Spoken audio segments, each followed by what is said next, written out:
মাহেন্দ্রগণের এই দিনটিতে সেলজুকদের পরাজিত করে নিজ বংশের শাসন চালু করেন ছোট্ট এক জনপদে। তিনি কি জানতেন যে তিনি ইতিহাস গড়তে যাচ্ছেন? তিনি জানতেন না, কারণ ভবিষ্যৎ কেউই জানে না। তিনি জানেননি যে তার সেদিনকার সেই শাসন ক্ষমতা একদিন ইসলামের ইতিহাসে এক গৌরবোজ্জ্বল অধ্যায় সূচনা করবে। তার সেই শাসন ব্যবস্থাকে তারই পরবর্তী বংশধররা একদিন পরিণত করে বিশ্বের বিষময় ওসমানীয় খেলাফত হিসেবে।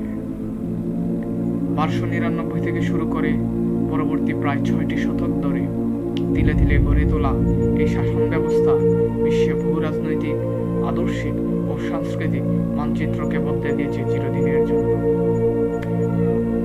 আজকের প্রবল শক্তিধর ইউরোপের বুকে কাঁপন তোলে ওসমানীয় খেলাফত হাঙ্গেরি আর ভিয়েনার দরজায় কড়া নেড়ে নেড়ে নিজেদের উপস্থিত জানান দিয়েছে। কাঁপিয়েছে ইউরোপের পুরো জনপদকে।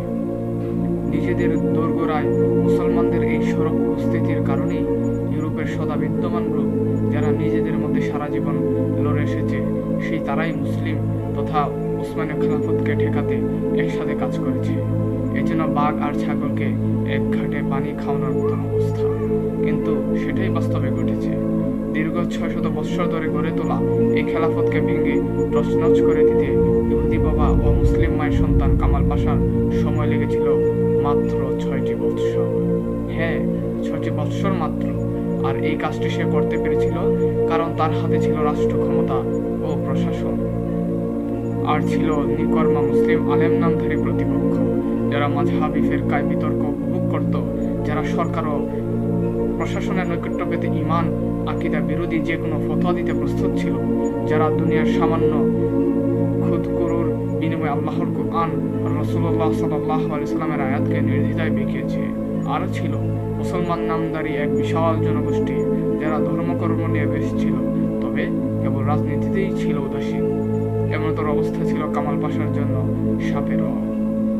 কামাল পাশা 1923 সালে ইসলামী খেলাফত বিলুপ্ত করে তুরস্ককে আধুনিক গণতান্ত্রিক সেকুলার রাষ্ট্র ঘোষণা করার পর থেকে 1928 সালের মধ্যে এক এক করে নামাজ, পর্দা, হিজাব, ইসলামী ক্যালেন্ডার, আরবি বর্ণমালা, আরবি শিক্ষা, মাদ্রাসা, শরিয়া আদালত, ওয়াকফ বোর্ড সহ সবকিছু বন্ধ করে দেয়।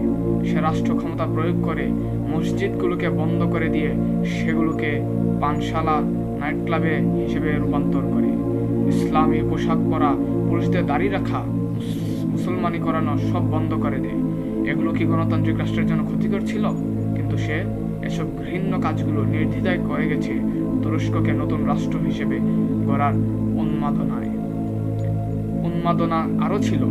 বেতনভুক্ত আত্মাবিকৃতি বুদ্ধিজীবী, মুক্তাচিন্তক নামধারী কিছু দালালকে সে মাঠে নামেছিল ইসলামকে নিন্দিত ও বিতর্কিত করার মিশনে।